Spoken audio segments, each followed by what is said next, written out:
The fluorescent lights hummed above stainless steel lockers like insects trapped in glass, their pale glow casting everything in the locker room into shades of exhaustion. 11 o'clock at night. 6 months of late shifts had worn grooves into Katie Morrison's shoulders, had taught her hands to move with the kind of precision that came from muscle memory older than her civilian nursing license. She folded her scrubs with the same reverence some people reserved for prayer. Each corner aligned perfectly. Each crease deliberate. The fabric still carried the smell of antiseptic and something else, industrial detergent mixed with the phantom copper scent of things she was no longer allowed to remember.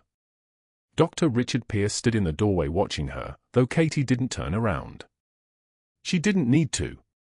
She had learned in Tikrit how to track movement through peripheral vision, how to sense the weight of a person's attention the way some animals sense barometric pressure. Pierce was a tall man with the kind of practiced confidence that came from 2 generations of family money and a medical degree from Johns Hopkins.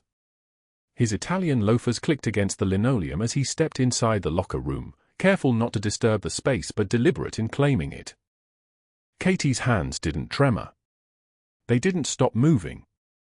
She folded the second pair of scrubs with the same methodical precision, front panel first, one sleeve across, then the other, then the back panel, then the whole thing folded in half lengthwise, then in thirds. 1/4-inch margins. Military corners. The kind of fold you learned in basic training when you were 18 years old and you had no idea that some habits never actually leave your body, that some skill sets become more real than sleep. Behind her spare shoes, tucked into the back corner of her locker, was a flag. It was folded in the way flags are folded when they come off a coffin, a tight triangle, creases sharp enough to cut. The plastic protector around it had yellowed slightly. Through it, if you knew how to look, you could read the name on the citation attached to the back. Staff Sergeant Marcus Chen. Tikrit. Kia. The date was written in military time. 03 for 7 hours. Katie touched the corner of that flag before every shift, her fingers tracing the creases the way other people traced prayer beads or worry stones. She checked it the way a pilot checks fuel. The way a sniper checks her scope. Not obsessively. Just with the kind of attention that meant something. Pierce watched her hands move. That was his particular skill, observation without comprehension. He could see a tremor and interpret it as weakness. He could see precision and read it as compulsion. He could see a scar running from the inside of Katie's left wrist to her elbow, usually covered by long sleeves, but visible now as she reached toward the top shelf of her locker, and categorize it as the mark of someone unstable rather than someone who had survived something. He made a note, the way he made notes about everything. A mental file. A piece of information that might prove useful later. A weapon waiting for the right moment. Katie wore her scrubs like other people wore uniforms. The fabric was cheap, cotton polyester blend, nothing like the weight of real fabric, real clothing designed to protect you. But she had learned long ago how to inhabit whatever fabric surrounded her. Invisibility was a kind of armor. At 32 years old, with a studio apartment in Raleigh that cost more than half her monthly salary, with a military record that had been officially erased from every civilian database, Katie Morrison moved through St. Michael's Hospital like water moving around stone. She restocked supplies. She took the overnight shifts that nobody else wanted. She accumulated experience in the margins. She kept her hand steady and her voice soft and her eyes down. The charge nurse, a woman named Denise who had been doing this job for 23 years and had the tired competence of someone who had seen every variation of human suffering, assigned Katie the worst rotations as a matter of course. Not out of malice. Simply because Katie never complained.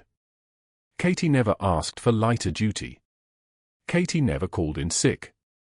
Katie was the kind of employee that hospitals counted on, the kind of person who filled the spaces between the visible world and the places where actual work happened. She was the nurse who could insert a peripheral for with the kind of quiet skill that made it look like the needle was drawn to the vein by its own accord. She was the nurse who could talk a panic patient through a panic attack without once raising her voice above a whisper. She was the nurse who somehow always knew which patient was about to crash 40 minutes before the monitors caught up. She was invisible. Dr. Pierce had been at St. Michael's for 14 months. He had come from a prestigious practice in Chapel Hill, had brought with him a reputation for excellence and an institutional pedigree that seemed to make the hospital's administration light up in meetings. He spent his days conducting grand rounds with a kind of theatrical precision that made it clear he was performing for an audience that extended beyond the room. He had connections. He had seniority. He had the kind of confidence that only comes from knowing that the system was designed to protect people like him. Katie finished folding her third pair of scrubs, the backup pair, in case something spilled on her during shift, and placed them in her locker with the other two, all aligned, all perfect. She closed the locker door and heard the magnetic catch click shut with a sound like a small lock turning. Pierce had already left. She hadn't heard him move, which meant he had been standing there watching her for longer than she had realized. That was fine. She was used to being observed. She was used to existing in the margins of other people's attention. The hallway outside the locker room smelled like floor wax and something that might have been disinfectant or might have been resignation.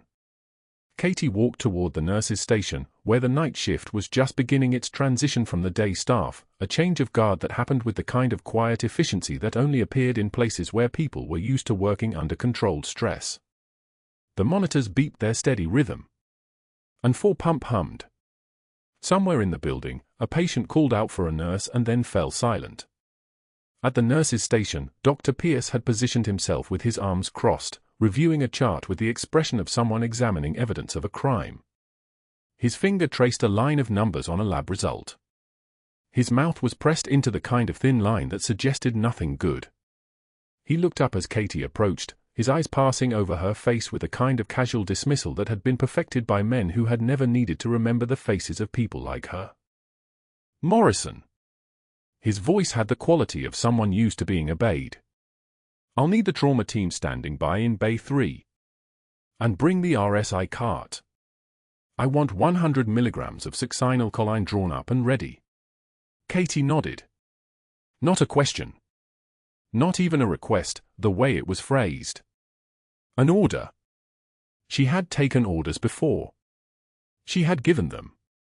She had done both in languages that weren't English and in contexts where the difference between correctly following an order and mishearing one was measured in lives. 100 milligrams of succinylcholine would paralyze a patient's muscles long enough to place an endotracheal tube. Rapid sequence intubation. Someone was crashing. Someone was critical. Katie's hands were already moving before her brain had finished processing the words. Estimated time to arrival, she asked, her voice holding nothing but professional interest. Pierce seemed surprised that she had asked anything at all. 6 minutes. Possible tension pneumothorax. Trauma activation protocol. Katie was already walking toward the supply room. The bay would need a 14-gauge angiocath needle ready for needle decompression if the pneumothorax needed immediate intervention. She was thinking 3 steps ahead, the way soldiers think 3 steps ahead. The way people who have made split-second decisions in places where a wrong choice meant someone died learn to think automatically. A tension pneumothorax was a collapsing lung. The pressure building in the chest cavity could collapse the other lung. Could collapse the heart. Could kill someone in minutes. But that wasn't the worst part. The worst part was that Katie Morrison's hands had already begun to move with the kind of practiced efficiency that was about to make Dr. Richard Pierce notice exactly how much she knew about emergency medicine. And noticing, he would begin to wonder. And wondering, he would begin to be afraid. Pierce's fear crystallized into action by Wednesday morning. He spent the night reviewing Katie's file, searching for angles, finding nothing but spotless performance reviews from her first 5 months. So he created one. The grand rounds began at 8. 8 residents clustered around him in the trauma bay as he pulled up Katie's sterile field documentation from a routine thoracotomy, the work flawless, methodical, each step documented with precision that most surgical nurses took years to develop. He held the tablet aloft like evidence at trial. Note the inadequate technique here, he said, his voice carrying the particular cruelty of a man teaching younger men how to diminish women. Nurse Morrison, would you explain to these future physicians why you believe this meets standards? Katie stood in the center of the semicircle. 8 faces turned toward her. She took one measured breath. Her hands were steady. The field maintained integrity throughout the procedure, Doctor. The patient experienced no complications. Complications we caught, you mean, Pierce said, his smile sharp as a scalpel. Your confidence exceeds your competence. He gestured dismissively at the screen, his hand cutting through the air like he was brushing away something inconsequential. The residents wrote in their notebooks. One of them, a third-year named Harrison, looked uncomfortable, but he wrote anyway. Pierce watched Katie's face, looking for the crack, the flinch, the tremor. He found nothing. She stood there like she was made of reinforced steel, like his words were hitting a surface that wouldn't dent. That was when he knew. Something in her stillness, in the way she'd absorbed the humiliation without flinching, without retreating, without even looking away. Most nurses broke at that moment. Most people broke. Katie Morrison just stood there. Present. Unmoved. And that terrified him more than if she'd cried. 3 hours later, she was at the vending machine on the 4th floor, unwrapping an MRE from her bag, beef stew with vegetables, the label printed in military sans serif, old habits from when money was tighter, when a $30 meal component felt like luxury. Pierce materialized with 2 residents in tow, his timing too perfect to be coincidence. He'd been waiting. He'd positioned himself at the corner where he could see the machine. Playing soldier, Morrison. His voice dripped with amusement like venom from a snake's fang. This is a hospital, not boot camp. Perhaps you're confused about where you work. He picked up the MRE packet without asking, reading the label with exaggerated deliberation, his eyebrows raised for the residents' benefit. Meal, ready to eat.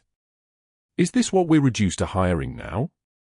Nurse, actual professionals eat in the cafeteria. The decent one. Not this. He set the packet down on the counter with theatrical gentleness, his gesture suggesting it was contaminated. One of the residents, a tall woman named Chen, smiled uncertainly, unsure if she was supposed to laugh. Pierce waited. The moment stretched. Katie stood there, the vending machine humming behind her like a mechanical heartbeat, and when a single tear escaped down her left cheek, she didn't raise her hand to wipe it. She just kept her eyes level with his, locked on him like targeting system, and spoke with the voice of someone who had watched people die. I've seen what real failure looks like, Doctor, and it doesn't look like this.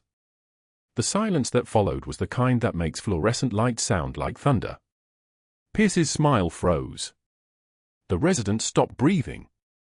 Katie turned back to the vending machine, inserted her dollar bill with surgical precision, retrieved her MRE, and walked past all 3 of them toward the stairwell. Chen looked at Pierce. Pierce looked at his shoes. And neither of them said another word. But that wasn't the worst part. 3 days later, Pierce stopped her outside the supply room, the one she managed, the one with the locked inventory system and the pharmaceutical-grade equipment logged to 6 decimal places. A security guard stood down the corridor, ostentatiously far away but positioned so that Katie would notice him. So that she would understand. Pierce's voice was quiet now, almost intimate. You're loitering in unauthorized areas during your shift. One more incident and I'll have you escorted out. Do we understand each other, Morrison? His smile didn't reach his eyes. It was the smile of a man who'd learned that threats work better when delivered softly, when the target had time to imagine the full architecture of their own destruction. Katie didn't respond. She just nodded once and moved to leave. Pierce grabbed her wrist, not hard, just a light touch, but enough. Enough to say, I can do this. I will do this. I think you should pack your personal items. Just in case. She pulled her arm free without looking at his face. The emergency appendectomy Thursday morning started routine, a 22-year-old with peri-umbilical pain that migrated to the right lower quadrant, vital signs stable, presentation textbook. Dr. Pierce supervised from the gallery while a surgical resident named Morrison, no relation, a detail Katie found darkly amusing, made the incision. Katie assisted, her movements economical, each instrument placed before the surgeon asked for it, anticipating with the precision of muscle memory developed over tours that no one could ever know about. The anesthesiologist, Dr. James Park, stood at the head of the bed monitoring vitals, O2 sat 98, heart rate 84, BP 120/78, all perfect, and he watched Katie's hands tie off a bleeder using a modified field suture pattern, the kind of knot that was taught only at Fort Benning to combat medics. His face went pale. Not the pale of someone seeing blood. The pale of someone recognizing a ghost.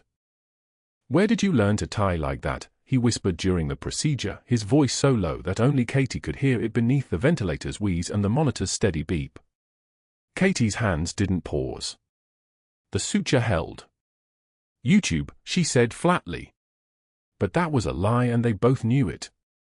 After the surgery, Park followed her to the scrub room.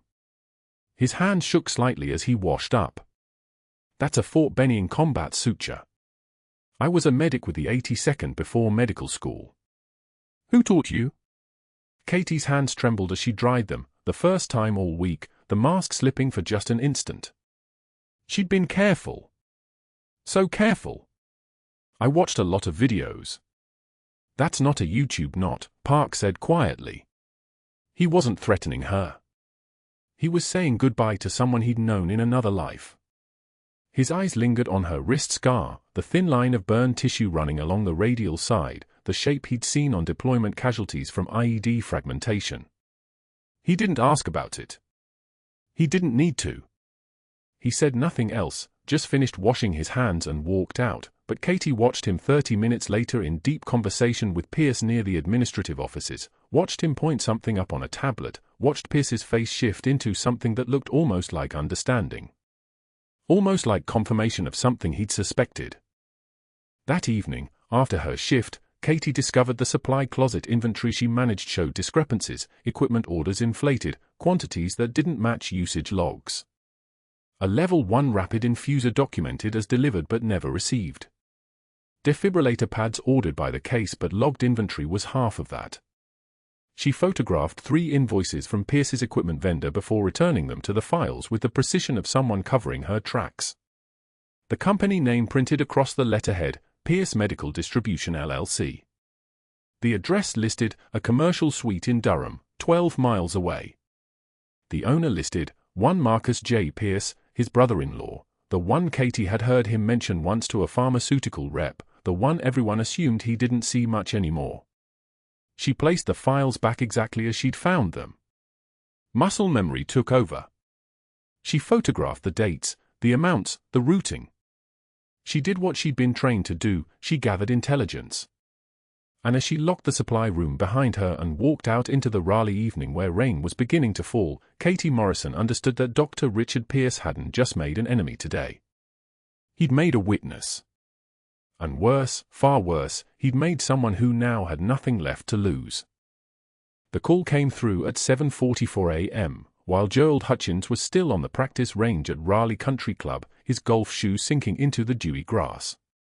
Dr. Richard Pierce's voice arrived smooth as machinery, calibrated for casual concern. "Gerald, good morning. I hate to interrupt, but we have a situation developing at St. Michael's. A liability issue." Hutchins lowered his 7-iron. "What kind of situation?" Pierce let the pause stretch exactly long enough. "Nurse Morrison. Night shift, trauma unit. I've noticed concerning behavior patterns. Credential irregularities. Nothing definitive yet, but the kind of thing that could expose the hospital if we don't move quietly." Hutchins exhaled, already calculating board insurance implications. "What do you need?" Pierce's smile was invisible through the phone.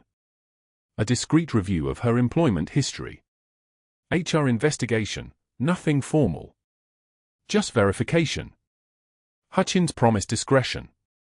By 9 a.m., Pierce had made 4 calls to Katie's civilian nursing references, his voice carrying the precise weight of institutional authority.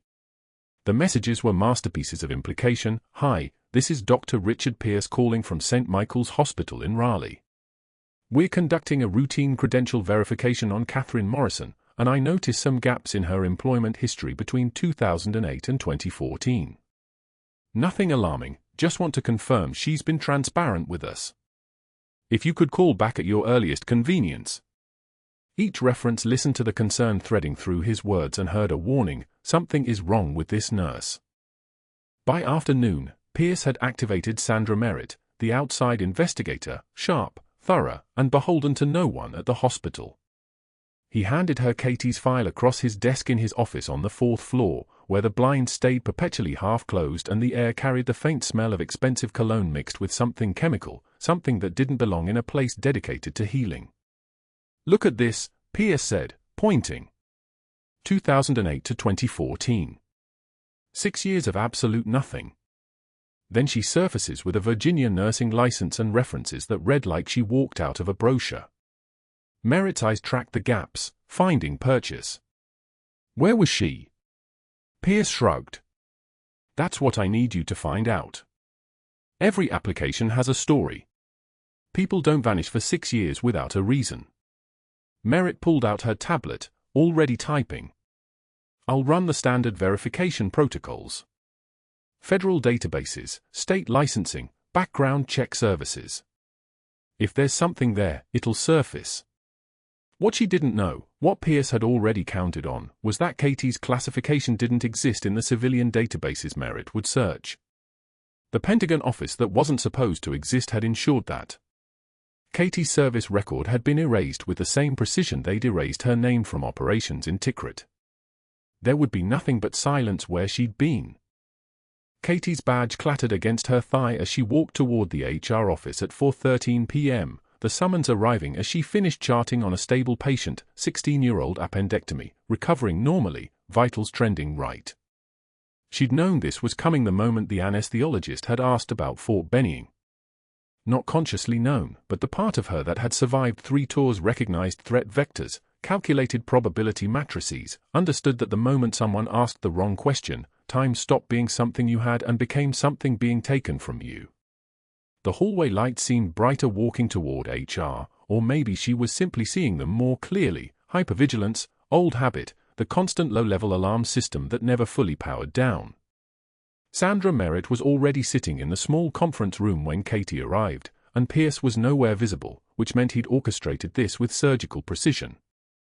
Merritt had the file open, her face carrying the neutral expression of someone who dealt in facts rather than feelings. Catherine, thanks for coming in. Just a few routine questions to verify your employment history. Katie Saturday. Her hands remained steady on the table. Of course. Merritt scrolled through the screen. I'm seeing some gaps in your work history. Between 2008 and 2014. 6 years where you show no nursing employment anywhere in North Carolina, Virginia, or the surrounding states. Can you walk me through that period? The question hung there, and Katie understood instantly that Pierce had already decided the answer didn't matter. Whatever she said would be reframed, reinterpreted, fed into his narrative like data into a machine designed to produce a predetermined output. She had 2 choices: tell the truth, which would vanish into the void where classified operations disappeared, or tell a lie, which would be caught and used as evidence of deception. Either path led to the same destination.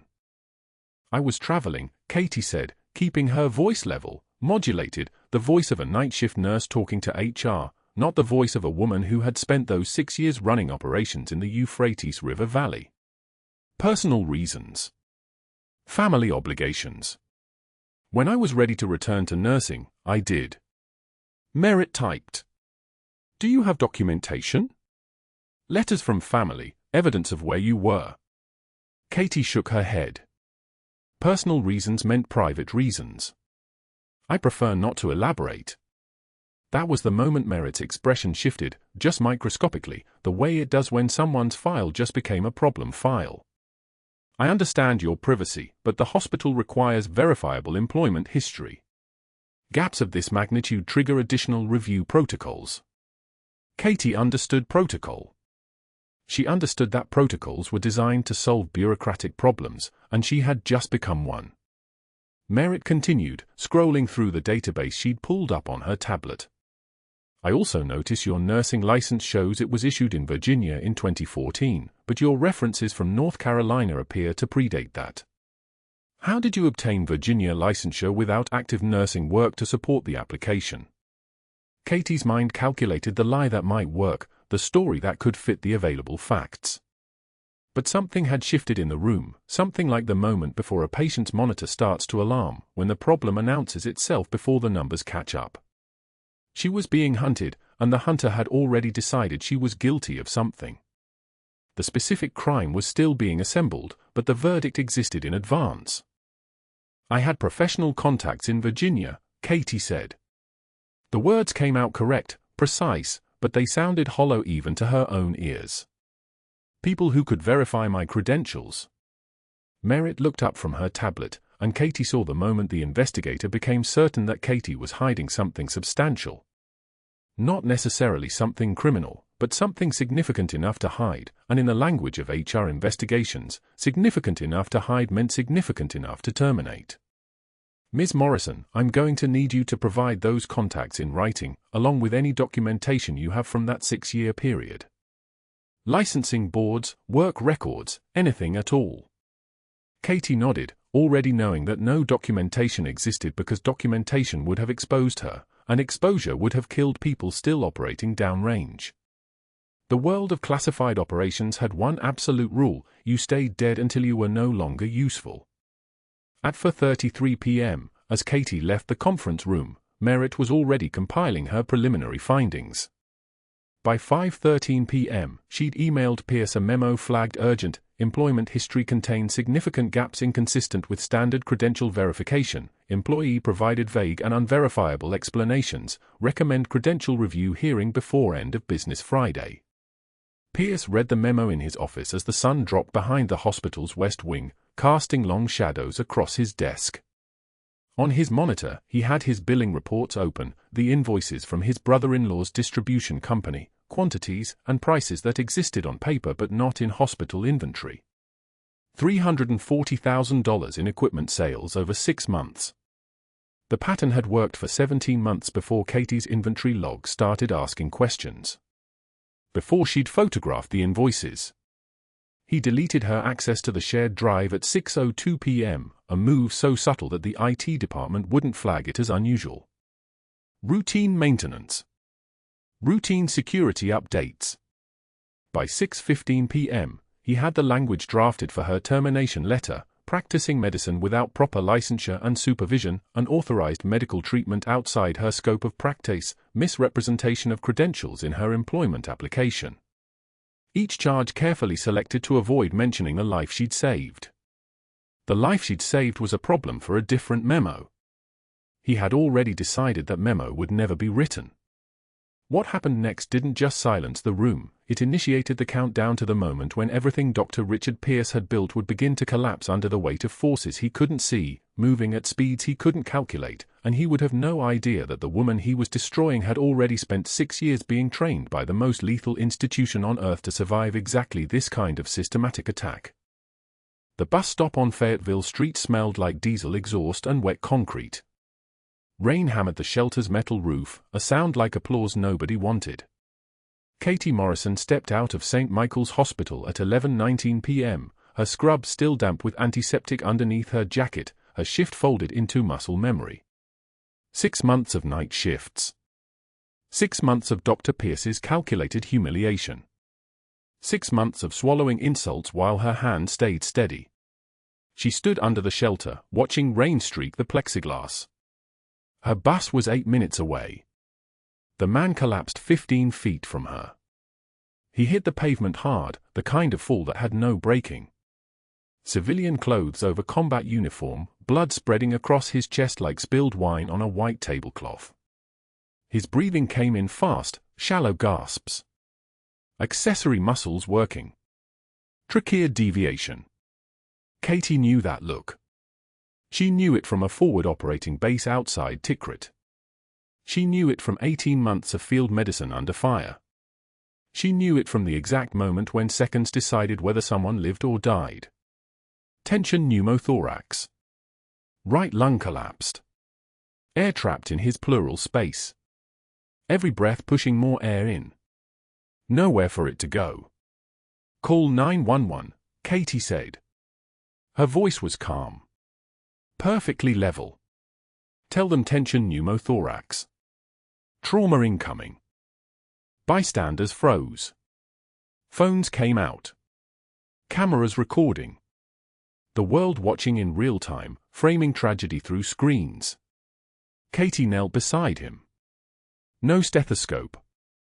No chest X-ray. Just a set of hands that remembered what to do when medicine became survival. She assessed the intercostal space, second rib, mid-clavicular line. Marked it with her hospital ID badge edge, pressing hard enough to leave a white line on pale skin. "Stay with me," she said to the soldier. "You're going to feel pressure. Then relief." She pulled a ballpoint pen from her pocket. Bic. Blue ink. The kind you steal from the nurse's station and never return. Her fingers disassembled it with field-honed efficiency, the cap, the ink tube, leaving the hollow barrel. Plastic tube. Open on both ends. Her hands didn't tremble. She positioned the needle at the marked space. Aimed perpendicular to the rib cage. One motion. Quick. Decisive. The needle went in. Air hissed out like a tire deflating. Pressurized air escaping. The sound of a collapsed lung finding room to breathe again. The soldier's chest expanded. Color flooded back into his face, gray becoming pink. His breathing deepened. 30 seconds. That was all it took to keep someone alive. Katie secured the pen barrel with tape from her jacket pocket, tape she always carried because muscle memory never stopped. Ever. The improvised needle decompression would buy him time. Maybe 20 minutes. Maybe more. Just enough for the ambulance. Just enough for surgeons. Just enough. Sirens wailed in the distance, getting closer. From the hospital entrance, Dr. Richard Pierce stood behind the glass doors, watching. His face revealed nothing. His calculation revealed everything. She had just performed emergency medical intervention in public. She had just done it without authorization.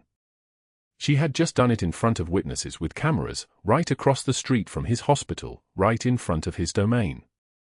She had just become a liability he couldn't ignore. By 1 a.m., Pierce had made 3 phone calls to board members' homes. Unauthorized treatment. Practicing medicine without supervision.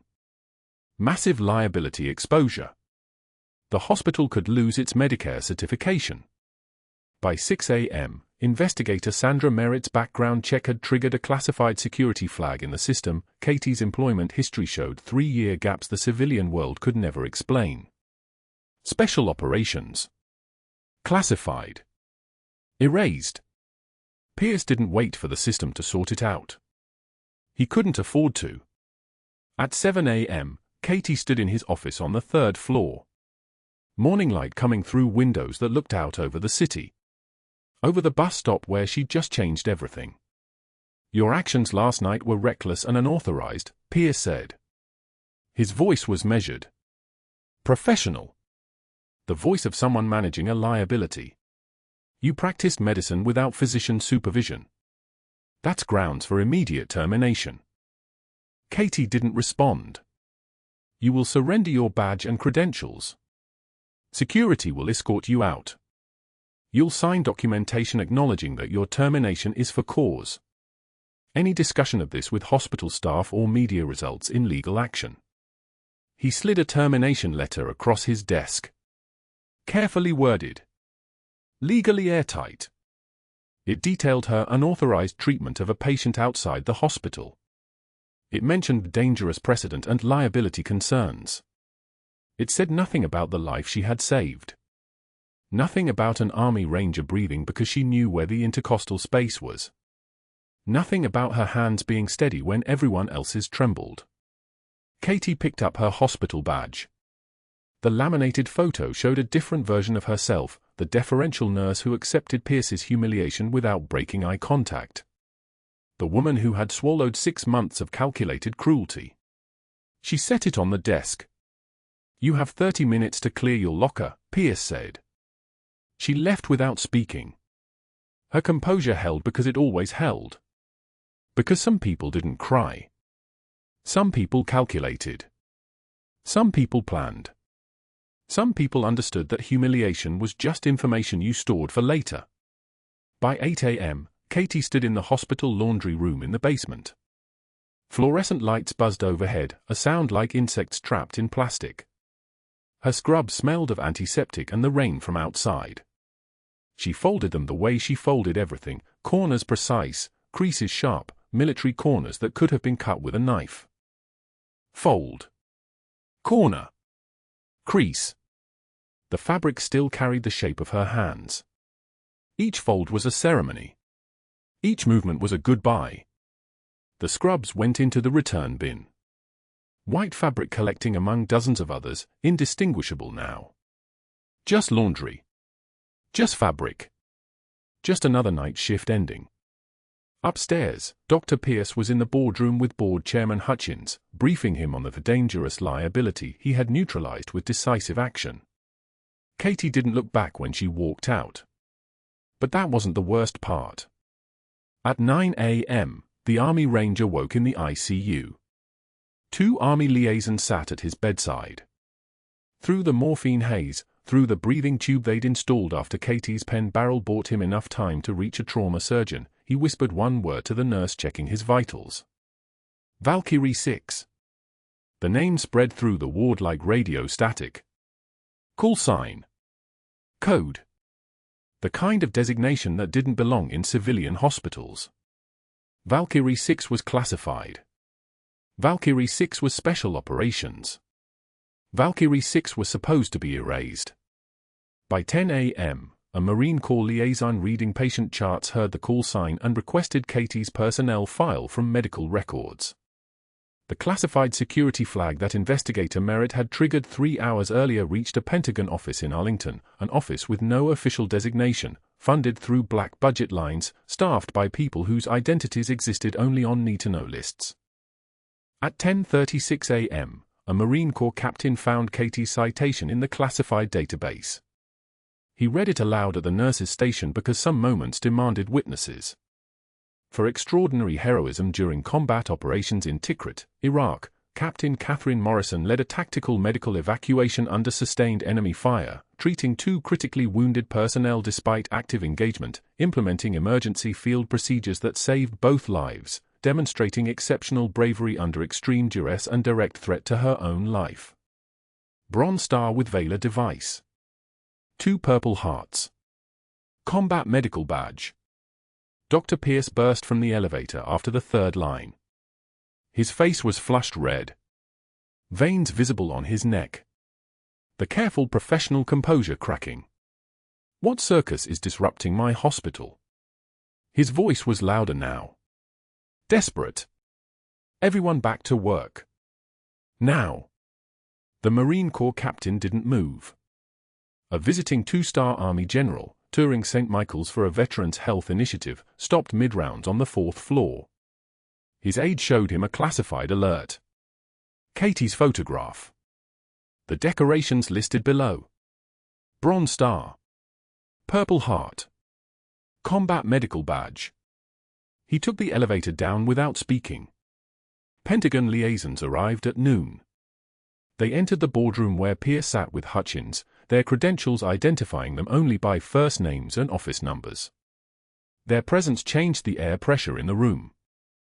Captain Catherine Morrison operated under federal protection following classified operations, one of them said. Her exposure requires immediate review. She was ordered to disappear officially. She does not exist. Dr. Pierce's hands trembled for the first time in his career. The termination paperwork hit the hospital's background check system at 3:53 a.m. on a Tuesday. Routine processing. Routine flag. Except nothing about Captain Katie Morrison was routine anymore. The algorithm saw her name, cross-referenced her employment gap from 2015 to 2019, and triggered a classified security clearance notification that routed automatically to a Pentagon office that officially did not exist. 3 seconds. That's all it took. The email landed in an inbox marked Federal Protection Review, eyes only with Katie's service photo attached. the one they'd erased from every public record. By 6 a.m., calls were being made. Not angry calls. Efficient ones. The kind that move mountains without raising voices. Katie was folding laundry in her apartment when the Army Ranger woke up in the ICU. The same one she'd saved. The same one who'd been in a medically induced coma for 48 hours while his lungs reinflated and his blood pressure climbed back from the edge. His eyes opened.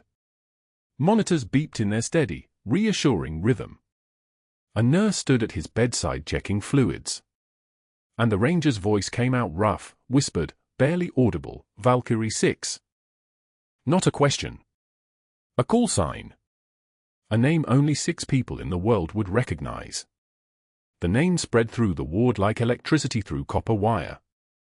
Valkyrie 6. Valkyrie 6. The ICU nurse mentioned it to the charge nurse, who mentioned it to the resident, who mentioned it to the attending physician. By 8 a.m., the medical staff understood that the night nurse who'd been terminated for unauthorized practice had just been identified by her patient using a military call sign. Classified. Operational. Real. But that wasn't the worst part for Dr. Pierce. Not yet. At 10 a.m., a Marine Corps liaison walked into St. Michael's Hospital with a sealed folder and asked for the records on the nurse who'd performed the emergency decompression. The liaison wore dress blues. The kind of formal that made administrators sit straighter.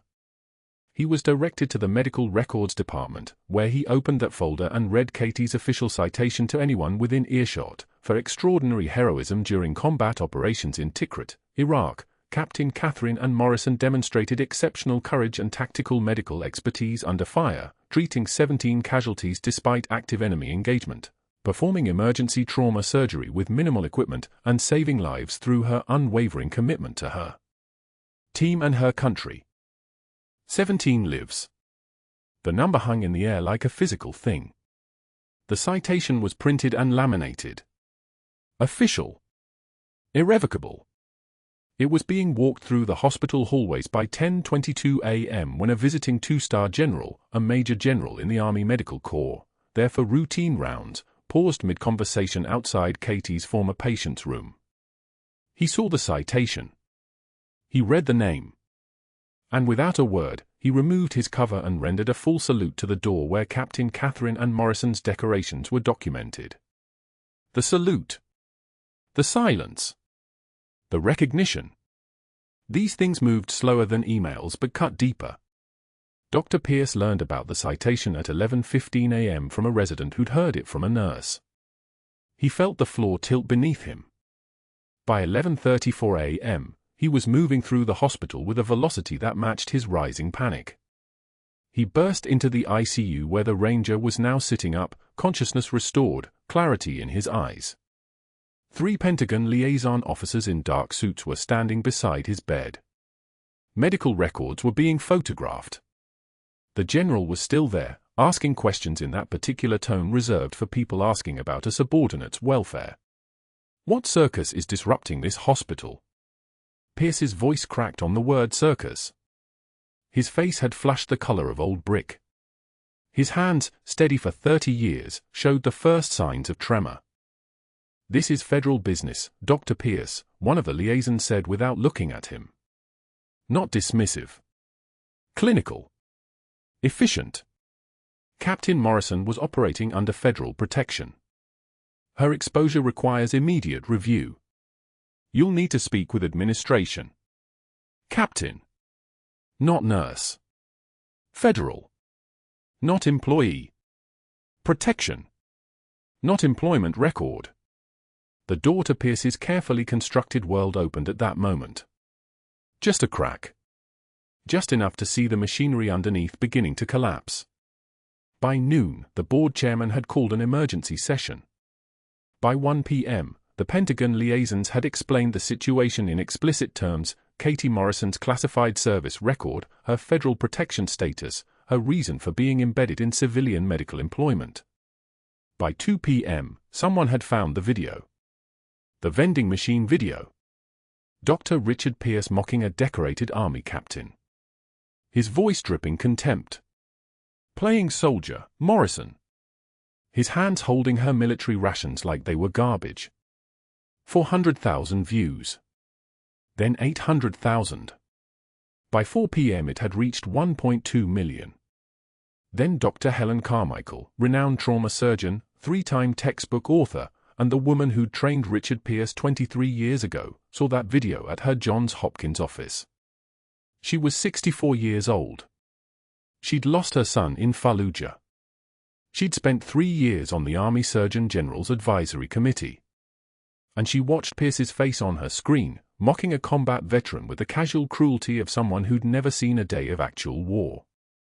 Her response was published online at 5:33 p.m. in the New England Journal of Medicine's Rapid Response section. Dr. Helen Carmichael wrote, "I am ashamed to have trained Dr. Richard Pierce, whose cruelty to a decorated combat veteran represents everything wrong with modern medicine. I publicly disown him and call for immediate investigation into his professional conduct and his medical practice." Not request. Call. Demand. The New England Journal of Medicine was the most prestigious medical publication in North America. Dr. Helen Carmichael's name meant something. It meant weight. It meant that when she said someone was poison, the medical community listened with its collective ear turned toward the sound. By 6 p.m., the St. Michael's Board convened. By 6:36 p.m., they had reviewed Katie's Pentagon documentation, her service record, her actual credentials. Captain, not nurse. Decorated, not problematic. Federal asset, not liability. By 7:15 p.m., they were reviewing the equipment orders that Katie had photographed weeks ago. Pierce Medical Distribution LLC, registered to Pierce's brother-in-law, showing $340,000 in billings across 6 months with delivery records that didn't match actual hospital inventory by margins of thousands of dollars. The fraud was there. Clear. Prosecutable. Federal. By 8 p.m., Pierce's hospital privileges had been suspended. By 9 p.m., the State Medical Board had opened an investigation. By 10 p.m., the hospital's legal team had filed preliminary reports with the Medicare Fraud Division. By midnight, news outlets were running the story, prominent Raleigh doctor under investigation for Medicare fraud and harassment of decorated military nurse. His wife's family law firm, where his brother-in-law worked, issued a statement by 1 a.m. distancing themselves entirely from Pierce Medical Distribution LLC and initiating internal reviews of all professional relationships with Dr. Richard Pierce. By morning, he had no hospital privileges, no income stream, and his medical license was in state review with preliminary indications suggesting revocation pending the fraud investigation. 6 months later, Katie Morrison stood in the executive wing of St. Michael's Hospital, the newly appointed director of the trauma program. Her office overlooked the staff parking lot, the space filled with light from windows that faced east. Her desk held 3 computers and a single photograph, her Tikrit unit, 2017, her arm around Marcus Chen's shoulders. Behind her desk, on a shelf positioned at eye level, sat the folded flag. Marcus's flag. The one she'd carried in her locker through every shift, through every insult, through every moment of concealment. It was displayed now without apology. Beside it, her bronze star hung in a simple frame. Her citation was laminated and mounted. The decorations of a soldier, no longer hidden, no longer denied. Dr. Park, her deputy director, brought her coffee at 7:56 a.m. and reviewed the day's schedule. The trauma program had expanded. 8 new positions. Full scholarships for combat veteran nurses. A fellowship program bearing Katie's name and operating under her direct mentorship. The applications were coming in. 47 candidates. Former Rangers, former pilots, former combat medics. All of them looking for exactly what Katie had been looking for, a place where their service meant something. Below in the parking lot, a white delivery van was loading supplies. Pierce Medical Distribution. The company had changed hands. Pierce's restitution agreement required him to work for the new owners, the same company, now operated by legitimate management, that had purchased his assets in a court-ordered seizure. His hands loaded boxes.